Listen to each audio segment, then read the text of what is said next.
সকলোকে সুপ্ৰভাত জনাই নতুন এটা ভিডিঅ'লৈ আপোনালোক সকলোকে স্বাগতম জনাইছো। আশা কৰিছো নিশ্চয় আপোনালোক সকলো ভালে আছে, ভালে থাকতে বিচাৰো। আজি হৈছে 31 মাৰ্চ। আজি 31 মাৰ্চৰ ৰাতিপুৱা কেইটামান গুৰুত্বপূৰ্ণ খবৰ আপোনালোকলৈ লৈ আহিছো। আপোনালোকে ভিডিঅ'টো শেষৰলৈকে চাব বুলি আশা কৰিলো। শেষত আপোনালোকৰ মন্তব্য কমেণ্টৰ জৰিয়তে জনাব।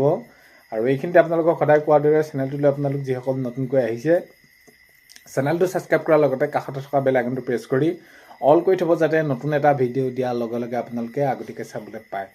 যদি ভিডিঅ'টো চাই ভাল পায় লাইক এটা কৰি দিব আৰু শ্বেয়াৰ কৰি দিব বুলি আশা কৰিলোঁ। যিহেতু আগন্তুক 26 নিৰ্বাচন আহিছে, নিৰ্বাচনী সেই যি তেওঁলোকৰ নিজৰ যি সাংগঠনিক ভেটি সবল কৰিবৰ বাবে প্ৰত্যেকটো দলে তেনেদৰে প্ৰচাৰ কৰি আছে। আৰু ইয়াৰ সমান্তৰালকৈ আঁচনি ক্ষেত্ৰতে হওক বা এই যি অংগনবাড়ী কৰ্মী সহায়িকাসকলক এককালীন দিয়া কথা কৈছিলে এইটো, আৰু আশা কৰ্মীসকলক স্কুটি, তো এইখিনি বিষয়ৰ ওপৰতে আজি ভিডিঅ'টো সকলোখিনি হ'বলৈ গৈ আছে। খবৰকেইটা আপোনালোকে শেষলৈকে চাওক।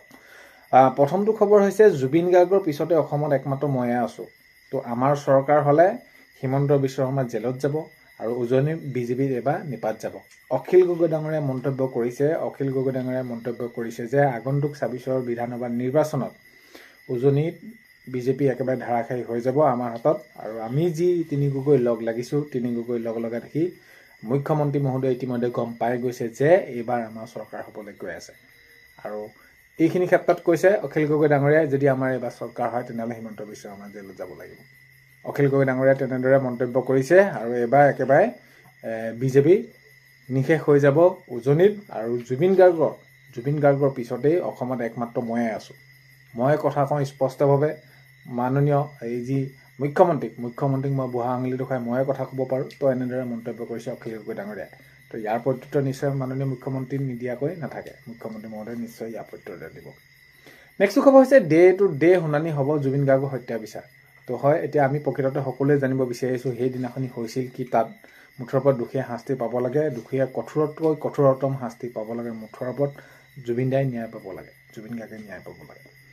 নেক্সট খবৰ হৈছে মোৰ প্ৰতিদ্বন্দ্বী এজন হত্যাকাৰীকহে দিব পালে বিজেপিয়ে। তো এনেদৰে কৈছে অখিল গগৈ ডাঙৰীয়াই কৈছে যে শিৱসাগৰত মোৰ প্ৰতিদ্বন্দ্বী এজন হত্যাকাৰীকে দিব পালে বিজেপিয়ে। এনেদৰে সেইখিনি কটাক্ষ কৰা দেখা গৈছে। এইকেইদিন পুনৰ এইখিনি আমি যদি চাওঁ তেনেহ'লে এই বিষয়টো বহুত বেছি চৰ্চাত আছে। নেক্সট খবৰ হৈছে আমি জিকিলে মহিলাসকলক 50,000কৈ দিম। গৌৰৱ গগৈ ডাঙৰীয়াই মন্তব্য কৰিছে। যিহেতু গৌৰৱ গগৈ ডাঙৰীয়াই কৈছে যে আমি এখন বৰ অসম গঢ়িবলৈ গৈ আছোঁ, নতুন বৰ অসম। তো আমি নতুন বৰ অসম এবাৰ গঢ়ি দিম, আমাৰ চৰকাৰ হ'বই। সকলোৱে যিমানখিনি মৰম আৰু সহায় সহযোগিতা পাইছোঁ এইবাৰ নিশ্চয়কৈ হ'ব। আৰু আমি জিকিলে এইবাৰ যিহেতু মহিলাসকলক 50,000কৈ দিম। এতিয়া যদি আমি চাওঁ তেনেহ'লে মহিলাসকলক যি তেনেদৰে আঁচনি দিছে বা যি যেনেদৰে সাহাৰ্য দিছে, তেওঁলোকে সেইখিনি বিজেপি মিটিঙত যাব লাগে, তেতিয়াহে পায়, বাকীসকলে নাপায়। দুখীয়া যিসকল দৰিদ্ৰ সীমা ৰেখাৰ তলৰ মহিলা আছে তেওঁলোকে কেতিয়াও নাপায়। তো এনেকুৱা ধৰণৰ হৈছে। আমাৰ যদি চৰকাৰ আহে, আমি যদি চৰকাৰ গঠন কৰোঁ তেনেহ'লে আমি মহিলাসকলক 50,000কৈ টকা দিম। বৃদ্ধসকলক 4,500কৈ বৃদ্ধ পেঞ্চন দিম।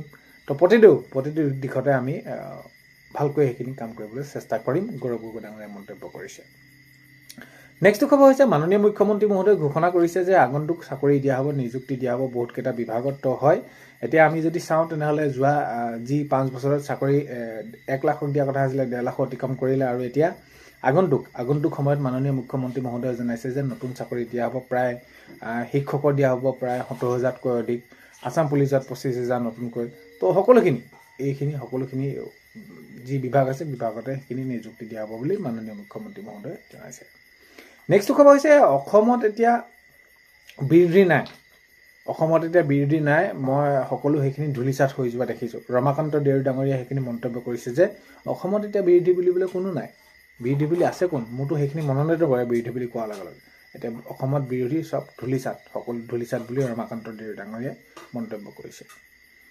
নেক্সট খবৰ হৈছে অখিল গগৈয়ে নিজৰ সমষ্টিতকৈ অৰ্কিড পাৰ্কত বেছি সময় দিয়ে। তো এনেদৰে কটাক্ষ কৰিছে অখিল গগৈ ডাঙৰীয়াক। এনেদৰে কটাক্ষ কৰি কৈছে বিজু হাজৰিকা ডাঙৰীয়াই কৈছে যে অখিল গগৈয়ে নিজৰ সমষ্টিতকৈ, এতিয়া যিহেতু ৰাইজে জিকাই পঠালে, ৰাইজৰ হৈ সেইখিনি কাম কৰিব লাগে, সমষ্টিবাসী হৈ কাম কৰিব লাগে। কিন্তু আমি দেখিলোঁ।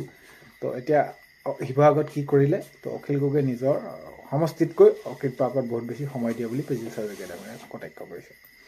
নেক্সট খবৰ হৈছে মহানগৰীত কংগ্ৰেছৰ নিৰ্বাচনী ৰণসিঙা। তো গৌৰৱ গগৈ ডাঙৰীয়াই তেনেদৰে নিৰ্বাচনী প্ৰচাৰ চলোৱা দেখা গৈছে। যিহেতু আগন্তুক 26 নিৰ্বাচনৰ বাবে মাজত মাত্ৰ আৰু কেইটামান এই দিন বুলি ক'ব পাৰি কেইটামান ক্ষণ আৰু একেবাৰে ওচৰ চাপিলেহি আৰু ইয়াৰ পাকখনত মহানগৰীত কংগ্ৰেছৰ নিৰ্বাচনী ৰণসিঙা গৌৰৱ গগৈ ডাঙৰীয়া নিৰ্বাচনী ৰণসিঙা তেনেদৰে সেইখিনি চলাইছে। নেক্সট খবৰ হৈছে এইবাৰ বিজেপিয়ে 90তকৈ বেছি আসন পাব। মাননীয় মুখ্যমন্ত্ৰী মহোদয়ে জনাইছে এইবাৰ বিজেপিয়ে 90+ আসন পাব আৰু ৰাইজে যিমান মৰম দিছে আমি সেইখিনি দেখিছোঁ। ৰাইজে হৈ যিখিনি আমি কাম কৰিছোঁ সেইখিনি সকলোখিনি আঁকোৱালি লৈছে আৰু এইবাৰ আমাক বহুত বেছি মৰম দিব বুলি মাননীয় মুখ্যমন্ত্ৰী মহোদয়ে জনাইছে। নেক্সট খবৰ হৈছে যিহেতু আপোনালোকে চৰকাৰী ঘৰৰ বাবে যদি আবেদন কৰিছিলে জিঅ'টেক যদি আপোনালোকৰ ঘৰত কৰিছিলে তেনেহ'লে আপোনালোকৰ বাবে বহুত বেছি ভাল খবৰ। অতি সোনকালে আপোনালোকে চৰকাৰী ঘৰ পাবলৈ গৈ আছে। মুখ্যমন্ত্ৰী মহোদয়ে জনাইছে আগন্তুক সময়ত চৰকাৰৰ পৰা কেন্দ্ৰীয় চৰকাৰৰ পৰা এইখিনি নতুনকৈ বহুতখিনি ঘৰ আবণ্টন পাব আৰু যিসকল যোগ্য হিতাধিকাৰী আছে তেওঁলোকে পাবলগীয়াসকলে অতি সোনকালে এইখিনি চৰকাৰী ঘৰ পাবলৈ গৈ আছে। নেক্সটটো অৰুণোদয় আঁচনি প্ৰসংগ মাননীয় মুখ্যমন্ত্ৰী মহোদয়ে কৈছে অৰুণোদয় আঁচনি এতিয়া যিসকল মহিলাই পাবলৈ আছে এতিয়া বহুতো মহিলা বাদ পৰি আছে সেইসকল মহিলাক অতি সোনকালে অৰুণোদয় আঁচনি দিয়া হ'ব আৰু অৰুণোদয় আঁচনিৰ জৰিয়তে তেওঁলোকক সেইখিনি সাঙুৰি লোৱা হ'ব আগন্তুক সময়ত আৰু সেইখিনি প্ৰৱৰ্তন আহিব। এই নিৰ্বাচনৰ পিছৰ পৰাই সকলোখিনি কাৰ্য তেনেদৰে কৰা হ'ব বুলি মাননীয় মুখ্যমন্ত্ৰী মহোদয়ে জানিবলৈ দিছে। নেক্সট খবৰ হৈছে মালিগাঁৱত গোহালাত নিৰ্বাচনী প্ৰচাৰ ৰিণিকী ভূঞা শৰ্মা। তো মাননীয় মুখ্যমন্ত্ৰী মহোদয়ে হৈ সেইখিনি নিৰ্বাচনী প্ৰচাৰ চলাইছে ৰিণিকী ভূঞা শৰ্মাই পত্নী। তো হয় মাননীয় মুখ্যমন্ত্ৰী মহোদয়ৰ পত্নীগৰাকীয়ে সেইখিনি তেওঁ হৈ নিৰ্বাচনী প্ৰচাৰ চলোৱাত দেখা গৈছে। নেক্সট খবৰ হৈছে অখিল গগৈ এইবাৰ বৰ বেয়াকৈ হাৰিব। মাননীয় মুখ্যমন্ত্ৰী মহোদয়ে কৈছে যে শিৱসাগৰত এইবাৰ অখিল গগৈ বহুত বেছি বেয়াকৈ হাৰিব আৰু তেওঁ সেইখিনি হতাশাত ভুগিছে। তো তেনেদৰে জনাইছে মাননীয় মুখ্যমন্ত্ৰী মহোদয় অখিল গগৈ ডাঙৰীয়া বহুত বেছি বেয়াকৈ হাৰিব। শিৱসাগৰ সমাজটিয়ে বুজি পাইছে, শিৱসাগৰবাসীয়ে বুজি পাইছে যে তেওঁ থাকিলে কাম হ'ব নহ'ব, কি হ'ব নহ'ব। নেক্সট খবৰ হৈছে অংগনবাদী কৰ্মী সহায়িকাসকলৰ এককালীন দিয়া কথা আছিলে এতিয়ালৈকে কোনো ধৰণৰ খা খবৰ নাই আৰু এতিয়া আপোনালোকে গমে পাইছে নিৰ্বাচন আহি পালেহি। নিৰ্বাচনৰ প্ৰাক্ষণত আপোনালোকৰ এইখিনি কোনো ধৰণৰ ভাল খবৰ নাহিলে আৰু নিৰ্বাচনৰ পিছতে আপোনালোকৰ বাবে বহুত বেছি ভাল খবৰ আহিব। কিয়নো এই যি মাননীয় মুখ্যমন্ত্ৰী মহোদয়ে যেনেদৰে যিবিলাক কাম কৰিম বুলি কৈছিলে এইখিনি কৰি গৈছে আৰু অতি সোনকালে আপোনালোকে এইখিনি পাবই লাগে, পাব লাগে আপোনালোকৰ সকলোখিনি। এই এককালীনে নহয় আৰু আগন্তুক সময়ত আপোনালোকৰ যি মাননী সলনি মজুৰি কৰিব লাগে বুলি কৈছিলে এইটো যাতে হয়, সকলোখিনি সমস্যা আপোনালোকৰ সমাধান হ'ব লাগে। মুঠৰ ওপৰত আপোনালোকৰ এককালীনটো নিৰ্বাচনৰ পিছতে চৰকাৰ গঠন হোৱাৰ পিছতে অতি সোনকালে আপোনালোকে সেইটো পাব লাগে। নেক্সট খবৰ হৈছে আশাকৰ্মীয়ে পাব নিৰ্বাচনৰ পিছতে এই যি স্কুটি দুচকীয়া বাহন দিয়া কথা হৈছিলে মাননীয় মুখ্যমন্ত্ৰী মহোদয়ে কেবিনেটত সেইখিনি সিদ্ধান্ত গ্ৰহণ কৰিলে। নিৰ্বাচনৰ পিছতে এই যি আশাকৰ্মীসকলে এইখিনি স্কুটি পাবলৈ গৈ আছে। নেক্সট খবৰ হৈছে তিনি গগৈয়ে যিহেতু এতিয়া একলগ হ'ল তিনি গগৈলৈ ভয় কৰিছে মুখ্যমন্ত্ৰী মহোদয়।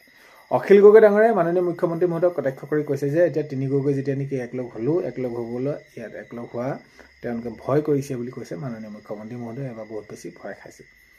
এইবাৰ বিজেপি চৰকাৰ ভাগিব। অখিল গগৈ ডাঙৰীয়াই মন্তব্য কৰিছে যে এইবাৰ বিজেপি চৰকাৰ অসমত নাথাকে।